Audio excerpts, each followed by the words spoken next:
Record dulu. Oke, assalamualaikum warahmatullahi wabarakatuh. Selamat malam, teman-teman semuanya. Waalaikumsalam Pak. warahmatullahi Waalaikumsalam, malam Pak. wabarakatuh. Oke, macam-macam nih. Ada yang masih di kantor ya? Oke, teman-teman, kita masuk ke minggu ke-12. Udah mau terakhir aja nih ya. Kemungkinan berarti kalau ngitungin tanggalan, Februari awal ya, kita akan UAS. Tuh. Saya masih ngutang, belum sempat buat materi. Nanti insya Allah segeralah saya lunaskan. Oke, ada yang mau ditanyakan dari materi sebelumnya, teman-teman? Ada yang mau ditanyakan dari materi sebelumnya? Nggak ada?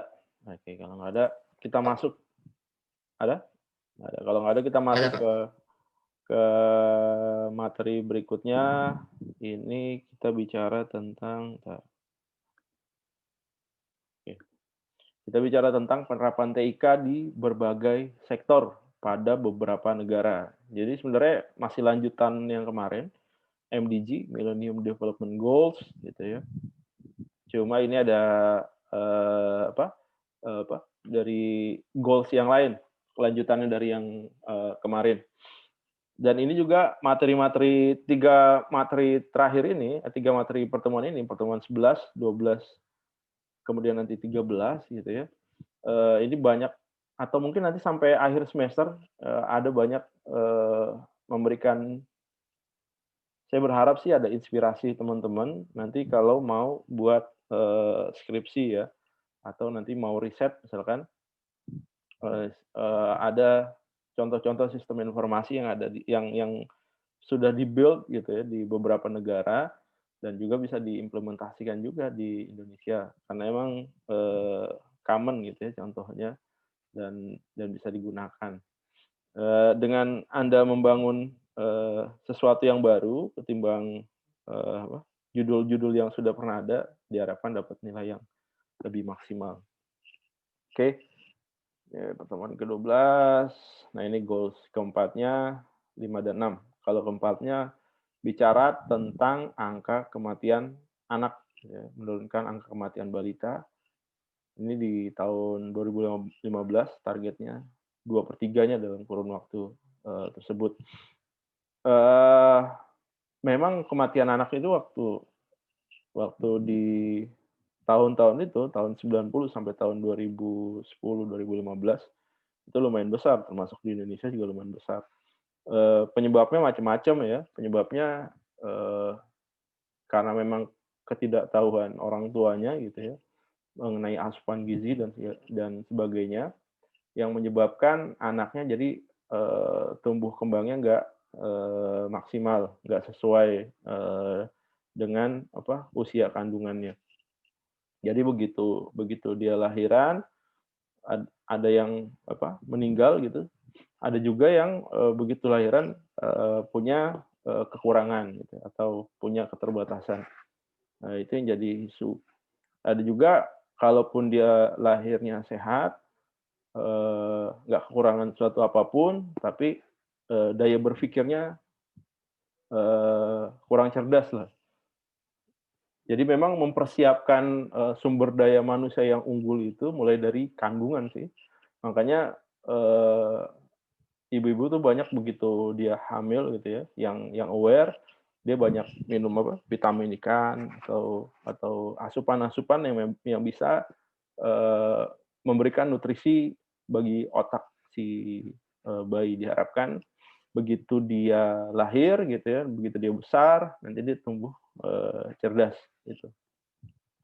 Yang kelima, goals-nya meningkatkan kesehatan ibu, gitu. Menurunkan angka kematian ibu menjadi porsinya lebih kecil. Nah, ini juga satu paket nih antara kematian anak dan kesehatan ibu. Itu satu paket sebenarnya. Ya masalahnya sama gitu. Pengetahuan yang kurang, gizinya kurang gitu ya.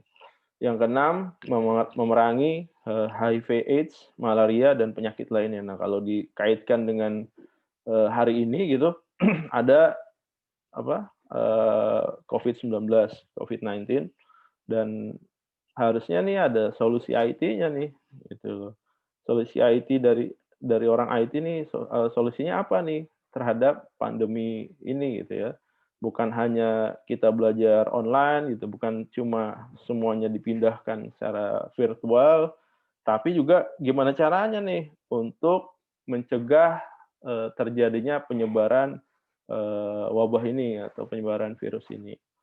Kalau di Hong Kong itu waktu awal-awal pandemi, itu dia punya sistem tracking tuh. Jadi, misalkan si A gitu ya, terkonfirmasi, positif Covid gitu, begitu diperiksa terkonfirmasi positif Covid, maka, di ponselnya itu ada aplikasi yang nge-record, perjalanannya dia tuh beberapa hari terakhir. Trackingnya ke-record gitu ya. Dia lewat jalan apa, dia naik kendaraan apa gitu ya.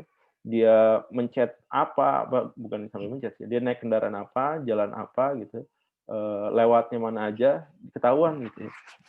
Jadi ini juga memberikan antisipasi nih buat orang-orang yang memang kebetulan pada saat yang bersamaan itu ketemu sama orang ini.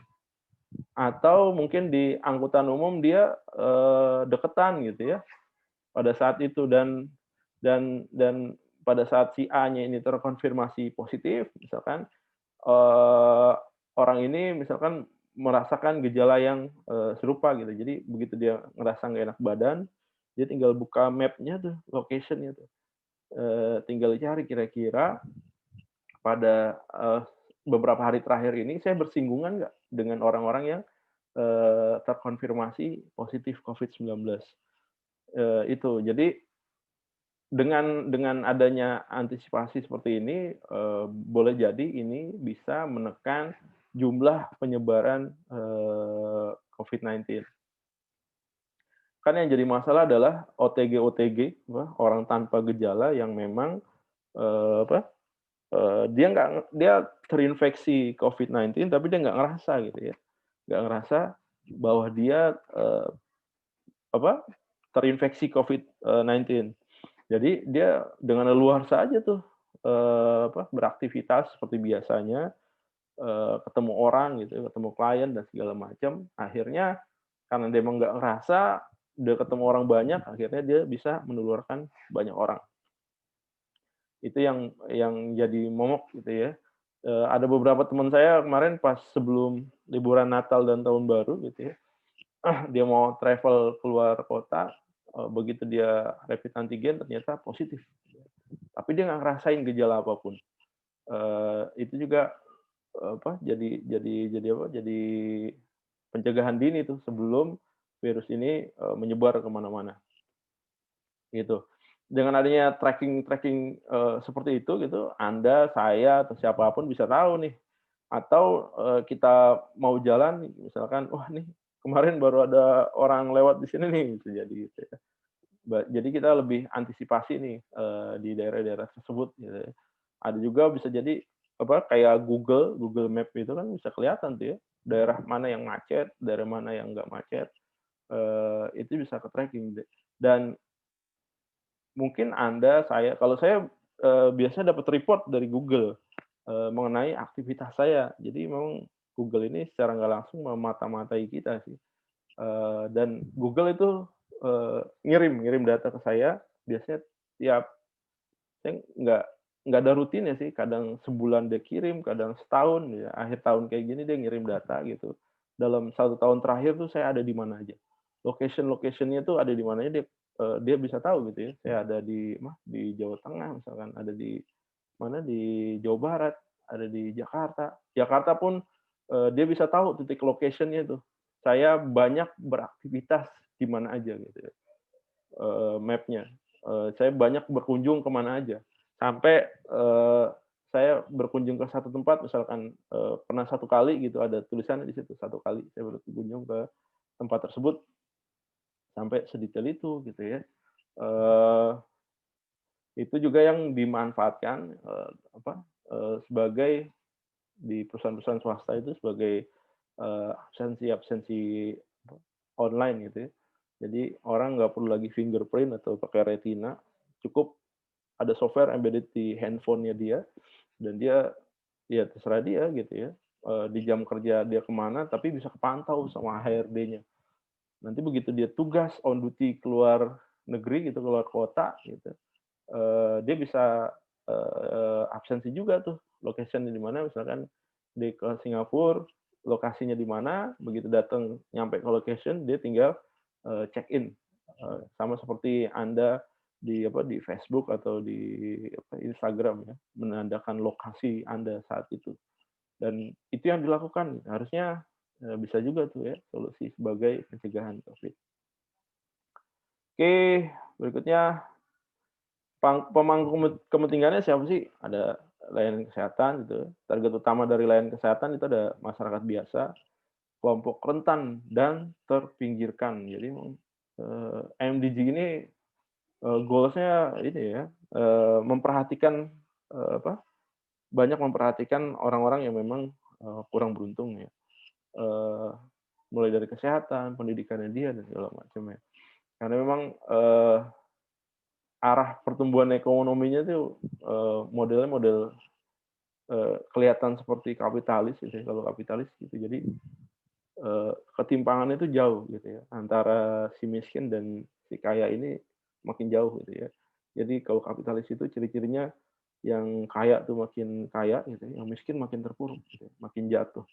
Dan ini, eee, MDG-MDG ini mengangkat yang memang kurang-kurang beruntung ini, supaya dia bisa keluar dari, jurang kemiskinan gitu ya, bisa mendapatkan akses kesehatan gitu, bisa mendapatkan akses pendidikan, segala macam. Kemudian penyedia layanan kesehatan, pembuat kebijakan kesehatan, profesional, medis, kayak, tenaga tenaga kesehatan lah, dokter, perawat, mantri, bidan, dan segala macam. Nah, sebenarnya kita butuh ini nih, seperti kayak, yang Malaysia punya ya, dia punya medical online. Saya nggak tahu hari ini masih aktif atau enggak, medical online. Jadi medical-online.net gitu, Anda bisa browsing juga tuh di internet apakah masih aktif atau memang udah berevolusi ke situs baru nih. Jadi kalau di sini sih, kopinya itu, screenshot-nya tahun 2008. Oh, ini situs dibuat 2008. Nah, ini medical online ini memungkinkan, tenaga kesehatan, baik itu dokter, perawat, kemudian bidan, mantri, dan segala macam, termasuk individu biasa gitu ya, masyarakat biasa seperti kita, atau masyarakat yang, menengah ke bawah juga sama, bisa mengakses layanan kesehatan gitu ya, bisa mengakses situs ini secara online gitu ya. Dan ini si dokter ini bisa berkunjung untuk minta nasihat, bisa tukar pikiran gitu ya. Kemudian situs, telemedicine ini dengan intervensi nggak langsung menghubungkan, para dokter untuk meningkatkan, pengetahuan medisnya dia gitu. Jadi untuk meningkatkan knowledge-nya dia. Jadi kalau misalkan ada apa, ada penyakit-penyakit baru kayak sekarang ini COVID-19, dia bisa saling koordinasi tuh. Kira-kira, oh di lokasi A, pasiennya gejalanya apa gitu ya. Terus penanganan awalnya gimana, cara handle-nya gimana gitu. Atau mungkin ada di daerah yang lain sudah survive gitu, mengatasi ini, dia bisa kasih tips, kasih clue, dan segala macam. Juga ada TIN2 gitu, Trans Eurasia Information Network gitu, adalah salah satu contoh yang sedang dikembangkan untuk menghubungkan para praktisi medis di berbagai negara. Jadi ini melibatkan, banyak negara di Asia ya. Jadi kayak forumnya dokter se-Asia lah, dia bisa koordinasi. Fungsinya hampir mirip seperti ini, cuma memang yang ini, skalanya Asia. Atau juga ada Mongolia Health Service. Kalau Mongolia Health Service ini, fokusnya untuk layanan kesehatan online buat, masyarakatnya, masyarakat di Mongol gitu ya. Mongolia aja punya health service kayak gini ya. Harusnya Indonesia punya nih. Kalau Indonesia, se sepengetahuan saya sampai hari ini, yang diproduksi internal organisasinya belum ada gitu ya. Eee, Kemudian apakah, yang skala nasional belum ada. Kalau beberapa daerah sudah ada yang, membuat kalau nggak salah, ada teman saya di Bekasi kalau nggak salah, di kabupaten, itu buat sistem informasi seperti ini modelnya. Waktu itu pernah request juga minta dibuatin, tapi idenya sama gitu, idenya, bikin sistem informasi eee, yang online kayak gini. Jadi orang bisa bisa apa, bisa konsultasi mengenai keluhan penyakitnya dia tuh, yang dialami.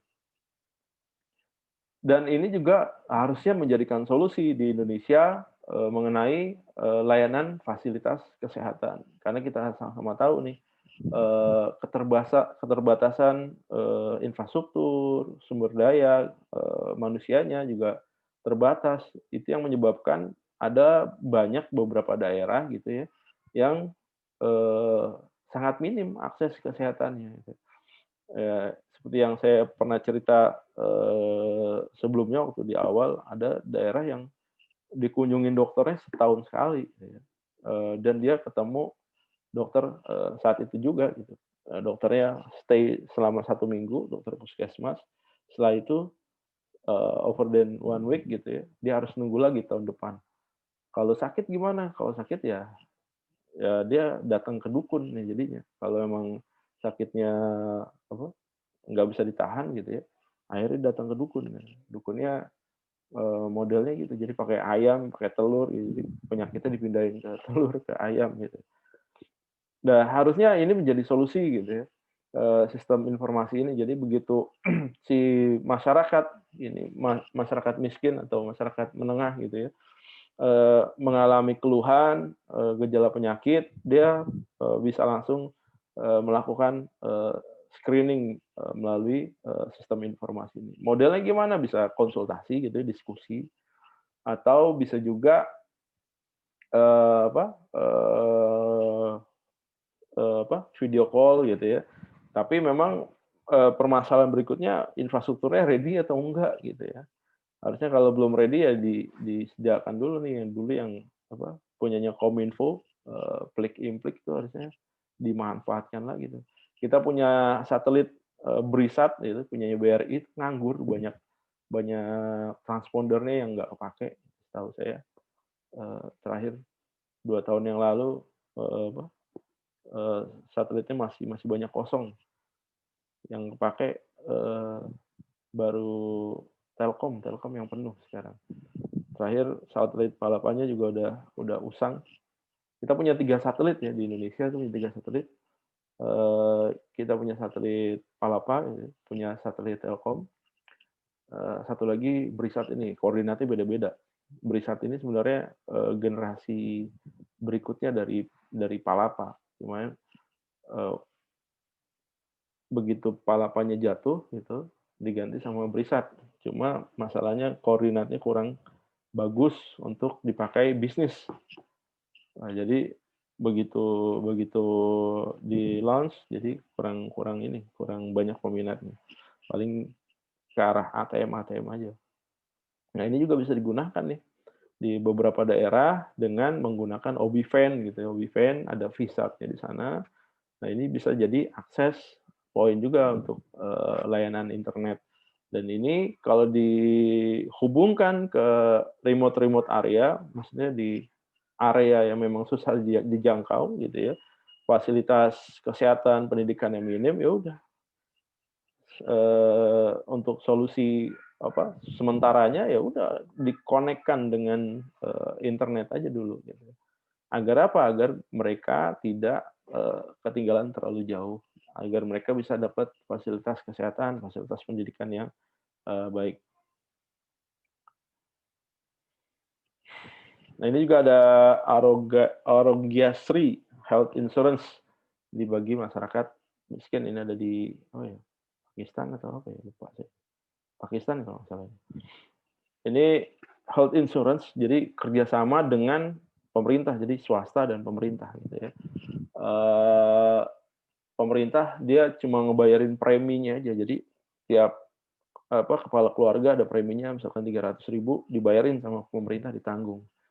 Setiap rakyatnya megang kartu insurance ini, begitu dia sakit, dia bisa datang ke rumah sakit atau ke dokter, rujukan sesuai, rujukannya dia gitu ya. Dia datang bawa kartu, udah tinggal diobatin. Ya solusi bagi, masyarakat-masyarakat miskin nih yang nggak mampu, nggak punya akses kesehatan gitu ya. Eee, jadi begitu dia sakit dia dapat penanganan gitu ya. Atau begitu dia hamil gitu, ada insentif dari pemerintah nih harusnya nih, apa, buat wanita-wanita yang hamil sedang mengandung itu ada insentif gizi buat bayi di dalam kandungan dan juga buat ibunya gitu. Begitu dia lahir si anaknya nih jadi, lahirnya dalam, kondisi yang sempurna gitu ya. Ditambah otaknya cerdas gitu, begitu nanti besar, umurnya, nambah, tingginya sesuai gitu ya, mau dijadikan ilmuwan bisa, mau dijadikan tentara bisa gitu. Jadi emang investasinya negara itu gitu ya, eee, bukan sekedar ngejar ekspornya aja, tapi disiapin sumber dayanya. Kalau sumber dayanya nggak siap, nggak ready, ya udah, defisit aja terus kita jadinya kebanyakan, import aja, semuanya import, kacang kedelai import gitu ya, tenaga kerja import gitu. Kenapa tenaga kerja import? Karena tenaga kerja yang kita miliki, bisa dikatakan boleh jadi gitu ya, nggak bisa bersaing dengan tenaga kerja, luar. Makanya jadi import gitu ya. Kalau kita kebanyakan import, maka berpengaruh terhadap keuangan negara, nanti ada defisit, menyebabkan inflasi gitu, inflasi menyebabkan pertumbuhan ekonomi jadi, kurang baik, nah itu jadi impact-nya ke mana-mana. Jadi emang, menyiapkan sumber daya yang unggul itu bukan hanya pas saat, dia sekolah aja, tapi masih dalam kandungan udah dipersiapkan, dengan baik gitu ya. Ini sistem pendukung kesehatan ada namanya Hinari juga. Ini cuma yang dimiliki oleh WHO gitu ya, lembaga dunia, jadi ini menghubungkan peneliti kesehatan di seluruh, dunia. Ya ini, WHO ini sempat sempat rame juga waktu era-eranya Siti Fadila Supari ini sebagai Menkes, itu waktu waktu itu ada wabah, bukan wabah ya, ada penyakit namanya flu burung, kalau Anda masih ingat flu burung itu di tahun 2012 kalau nggak salah ya, di era-eranya SBY. Waktu itu juga WHO udah nge-push ini nih, flu burung sebagai pandemi pandemi internasional gitu ya, pandemi global. Sama seperti, saat ini nih, COVID-19. Waktu itu udah di-push, semua negara harus menerapkan harus menyatakan bahwa ini sebagai, pandemi, global, pandemi internasional.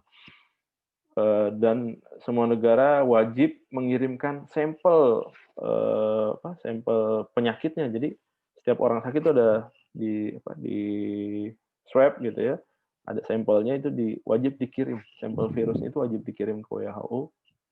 Cuma pada saat itu, Menkesnya tuh, Bu Siti Fadila itu, lumayan kritis juga ya. Kita kirim, sampel virus ke WHO, cuma masalahnya yang berdiri di belakang WHO adalah organisasi-organisasi swasta yang, base-nya adalah profit. Dia yang melakukan penelitian, jadi virusnya dia dapat gitu, sampel virus dia dapat dari seluruh negara, kemudian diteliti sama dia, kemudian dia, membuat vaksin. Nah, vaksinnya ini nanti dijual dijual kepada negara-negara yang ngirim gitu. Kita yang ngirim sampel virus ke mereka, tapi begitu obatnya jadi, kita disuruh bayar. Nah, itu dikritisi waktu itu, Indonesia, berkeberatan mengirimkan itu. akhirnya semua negara jadi aware, wah iya ya, apa, kita dirugikan nih, gitu. Yang untung mereka nih, yang untung si WHO dan orang-orang di belakangnya gitu ya. Yang untung mereka. Akhirnya setelah diteliti, ternyata memang, flu burung itu bukan, eee, pandemi karena dia nggak menular ke manusia, nggak ada kasus menular ke manusia, mungkin ada cuma beberapa kasus doang, tapi dikatakan memang, bukan pandemi. Dan waktu saat COVID-19 ini juga sama juga, kita kirim sampel juga, cuma mungkin kurang endorse-nya gimana ya, harusnya kita bisa production juga. Jadi kalau saya dengar wawancaranya, Bu Menkes itu, mantan Menkes itu, sebenarnya Indonesia punya punya kekuatan tuh, punya punya apa, punya resource untuk mengelola vaksin gitu ya, untuk meng-create vaksin termasuk, COVID-19 ini. Cuma ya itu, faktornya banyak, mungkin ada biaya, ada faktor-faktor lainnya gitu yang menyebabkan kita harus, import juga ya, vaksin yang baru kemarin apa, disuntikin ke beberapa orang, termasuk ke tenaga medis.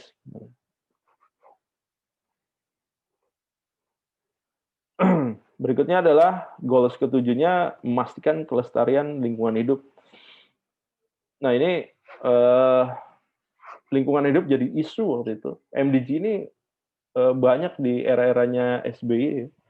SBY itu, aware juga mengenai ini, dia benar-benar strict memperhatikan dari poin to poin gitu ya, termasuk salah satunya kelestarian lingkungan hidup. Jadi, pada saat itu di 2012 juga kalau nggak salah, di era-era itu, Indonesia ditetapkan sebagai, paru-paru dunia. Karena apa? Karena kita masih banyak punya hutan tuh ya, terutama di daerah-daerah Indonesia Timur, di Kalimantan dan sebagainya gitu. Itu kita ditetapkan sebagai paru-paru dunia. Cuma waktu itu, eee, apa, pemerintah kritis juga tuh ya, kalau kalau Indonesia sebagai paru-paru dunia, untungnya apa buat Indonesia? Sementara negara-negara lain seperti Cina, seperti apa, Amerika gitu ya, dan negara-negara Eropa lainnya, itu dia fokus sebagai negara industri. Dia tiap hari, apa, memproduksi barang gitu ya, dia tiap hari, punya barang jadi gitu, dijual keluar, dia dapat untung, dia dapat revenue. Sementara kita yang ditetapkan sebagai paru-paru dunia itu tidak di diperbolehkan untuk membangun industri di Indonesia. Daerah-daerah itu, apa, daerah-daerah hutan itu nggak boleh di-switch menjadi, apa, lahan sawit, atau nggak boleh di-switch menjadi, pertambangan gitu ya, mining, atau nggak boleh di-switch menjadi pabrik. Eee, nah terus kalau kayak gini ceritanya, pemerintah waktu itu, saya ikutin, "Kalau begini ceritanya, kalau gitu kita rugi nih," kata kata presiden, "kalau gitu kita rugi." Akhirnya, presiden protes waktu itu. Kalau Indonesia sebagai, paru-paru dunia, maka negara-negara industri wajib memberikan kompensasi untuk Indonesia. Kompensasi apa? Kompensasi udara. Karena udara oksigen yang dihasilkan di dunia, apa, yang melindungi lapisan ozon itu, apa, production salah satu produksi terbesarnya itu dari Indonesia gitu ya. Kalau begitu ceritanya, kita harus dapat kompensasi nih. Kalau kalau kalau memang, Indonesia nggak dapat kompensasi, ya udah, besok saya ubah nih, hutan-hutan ini jadi, industri sektor gitu ya. Pada saat itu sempat ramai juga di dunia, termasuk Amerika tuh sempat bereaksi keras gitu ya. Tapi, waktu itu pemerintah udah ngancem, pokoknya kalau, kita nggak dapat kompensasi, ya udah, saya akan ubah hutan ini jadi sawit, ubah hutan ini jadi apa, jadi lahan tambang, ubah hutan ini jadi pabrik gitu ya, biar nanti bisa nyaingin gitu. Akhirnya, eee, diskusinya alot gitu ya, lobby-lobbynya lumayan alot, akhirnya kita dapat kompensasi. Saya lupa jumlahnya, atas, kompensasi, sebagai paru-paru dunia. Kalau sekarang saya nggak tahu apakah kompensasi itu masih ada atau enggak. Cuma masalahnya adalah, dengan adanya undang-undang yang baru, ini undang-undang Omnibus Law. Nah, Omnibus Law ini, apa, eee, banyak sebenarnya, lahan-lahan tambang sektor bisnis gitu, sektor swasta, udah beli lahan di suatu tempat mau bangun kelapa sawit gitu ya, udah beli di suatu tempat mau bangun mau mengeruk hasil tambang, terus dia mau bikin pabrik, tapi ternyata lahan yang dibeli adalah area hutan lindung. Eee, Lahan yang dia beli adalah tanah tanah aulat, tanah tanah adat gitu ya, tanah adat itu nggak boleh digarap tuh. Dan itu selama ini dengan adanya itu, pemerintah daerah tidak mengeluarkan izin. Jadi pemerintah daerah dan Kementerian Lingkungan Hidup tuh nggak mengeluarkan izin.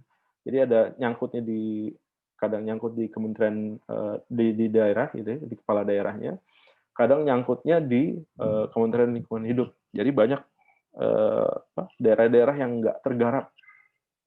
Cuma dengan adanya Omnibus Law ini memungkinkan daerah itu menjadi tergarap lagi karena, approval, eee, apa, approval-nya udah berubah tuh.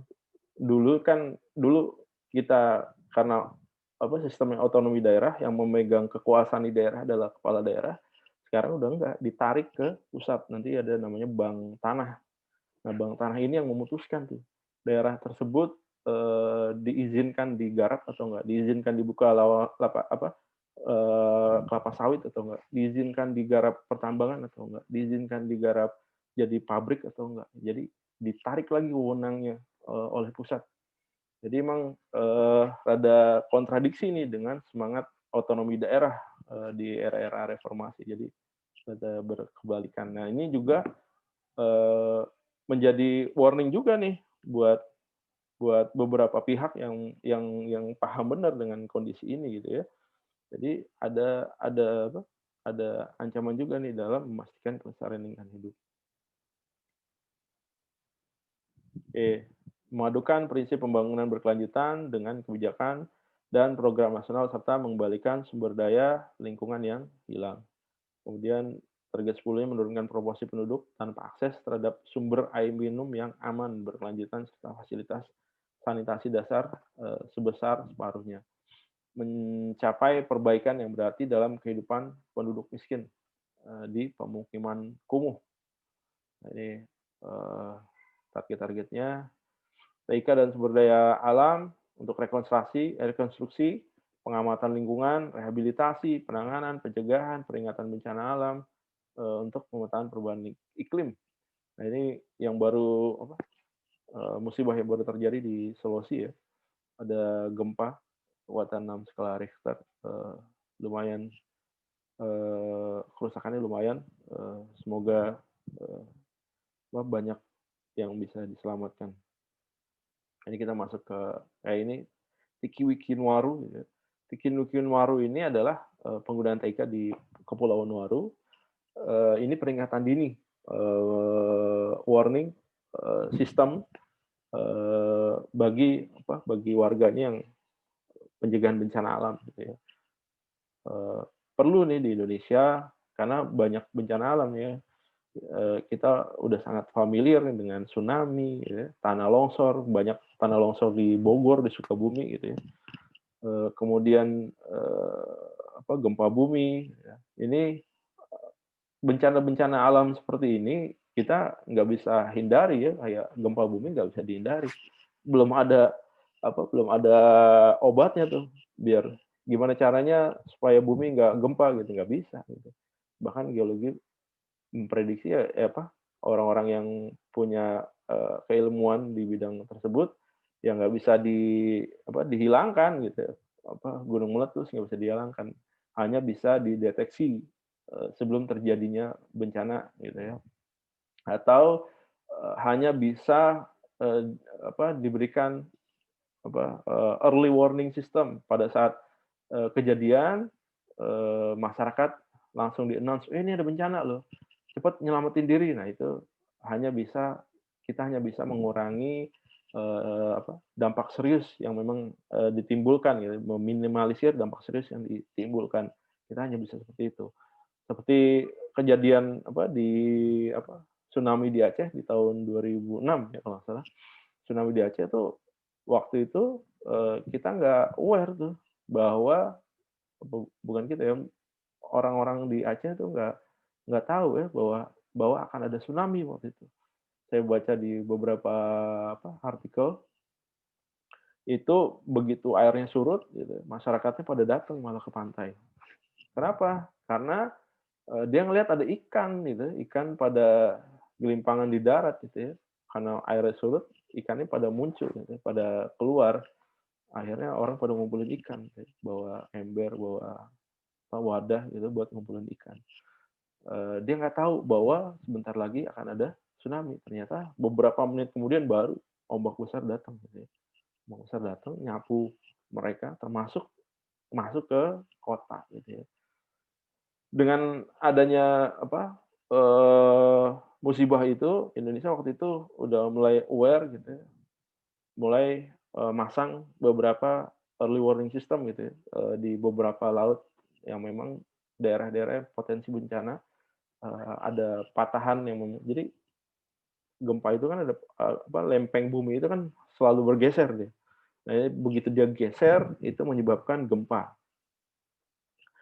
Geser begitu menyebabkan gempa dan, eee, pemerintah waktu itu untuk mengatasi tsunami dia pasang sensor gitu, sensor di beberapa ya kayak gini, di beberapa laut gitu ya. Ini ada pelampungnya, ada pressure. Dia ngukur ketinggian antara dasar pressure dan juga pelampung gitu ya. Karena begitu ini air lautnya itu ada gelombang gitu ya, ada ombak, pelampung ini akan naik turun. Nanti ada satu level tertentu, kalau misalkan, jarak antara pelampung dan juga dasar sensornya ini, minimal 10 meter, nanti begitu dia naik 2 kali lipatnya, maka dia akan mengirimkan, sinyal sonar nih, dari sini masuk ke, ke shelter GPS station-nya dia.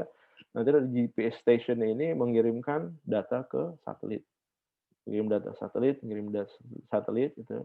Dan sekaligus saat dia mendeteksi akan ada potensi tsunami, maka di sekitar bibir pantai ini akan ada apa, alarm ya. Kalau Anda ke pantai itu pasti pantai di Indonesia gitu ya, yang banyak pengunjungnya pasti udah ada tuh ya. Ada toa buat alarm sistem, ada juga, eee, apa petunjuk untuk jalur evakuasi. Jadi kamu harus, kalau ke pantai saya sarankan harus harus aware nih, lihat jalur evakuasinya kemana gitu ya. Karena kita nggak pernah tahu kapan ada bencana, tapi kita harus persiapan tuh, persiapkan harus ready pada saat bencana, terjadi gitu ya. Oke, ini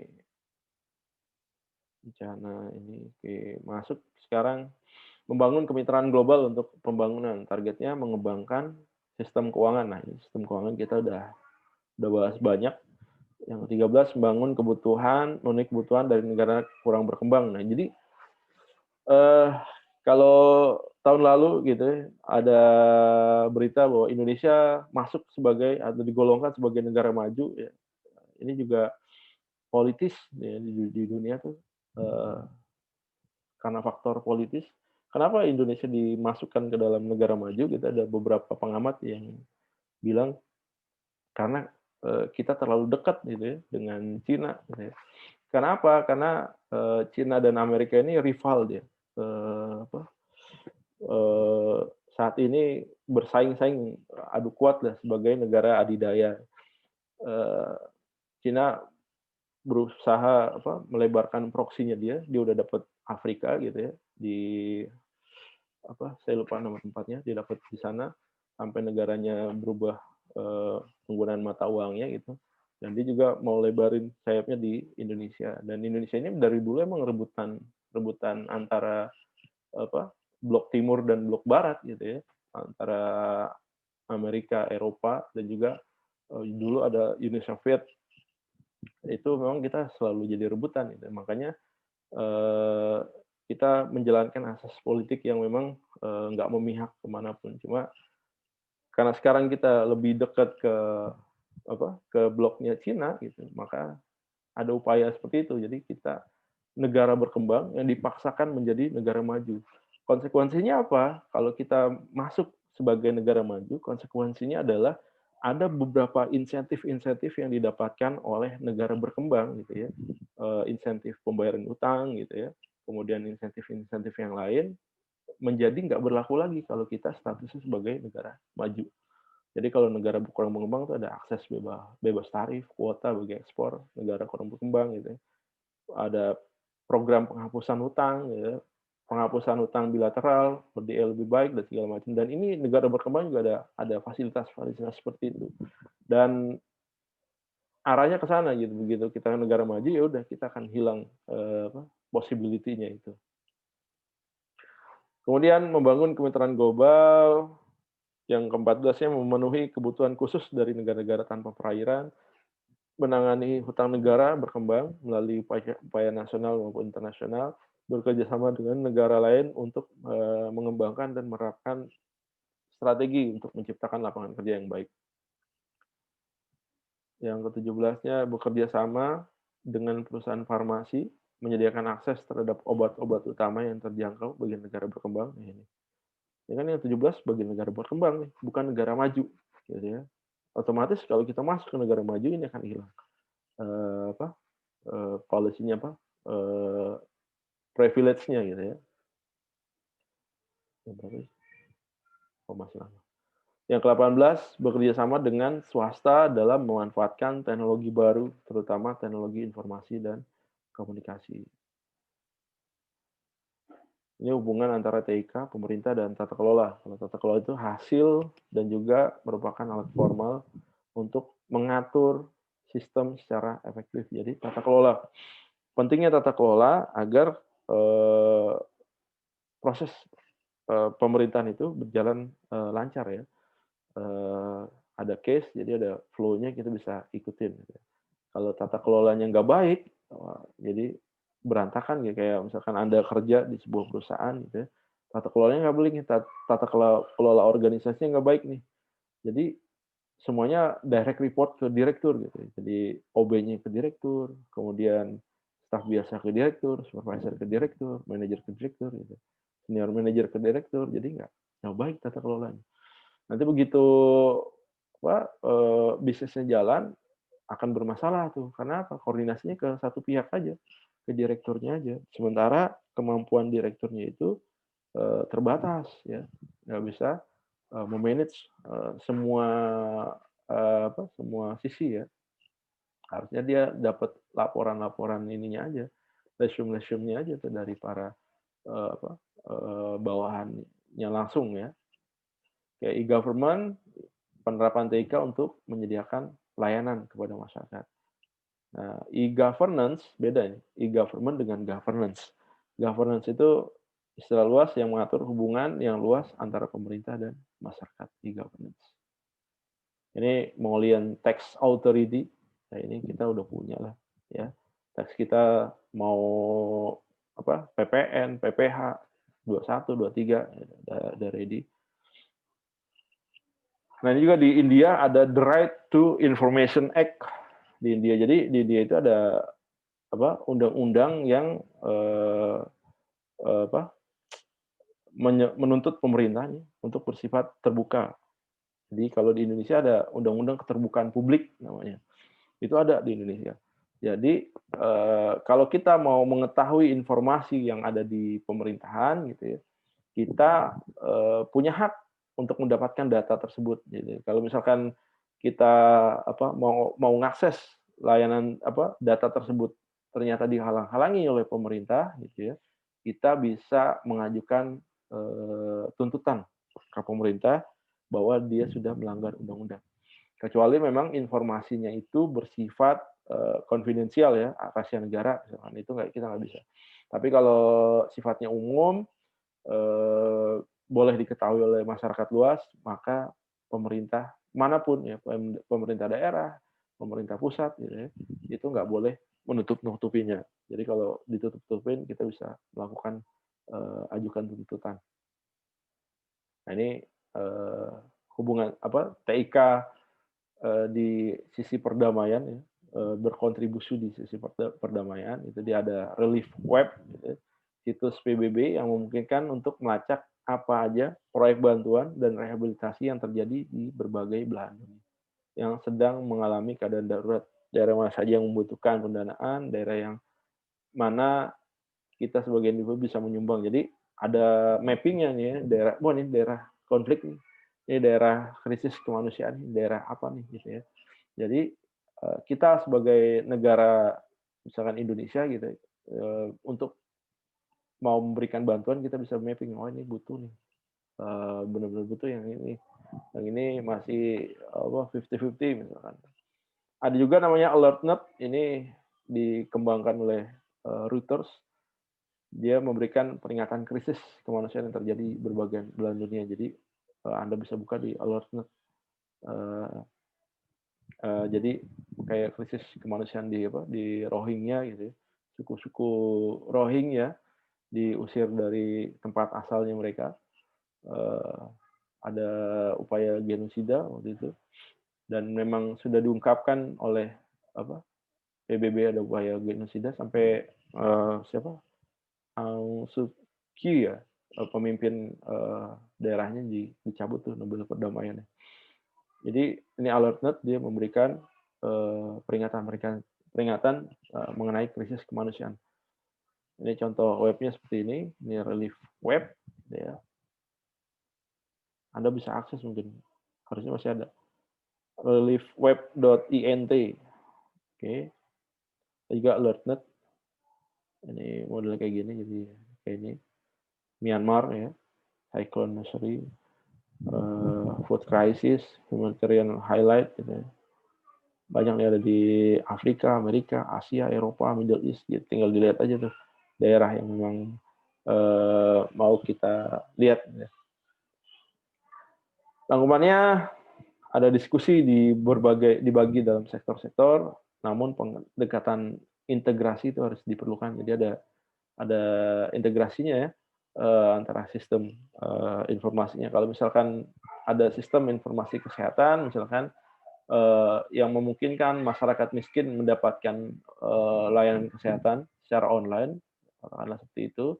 Nah, kalau misalkan dia nggak selesai, itu misalkan orang ini udah berobat melalui online, gitu, konsultasi, ternyata nggak sembuh, langkah berikutnya apa?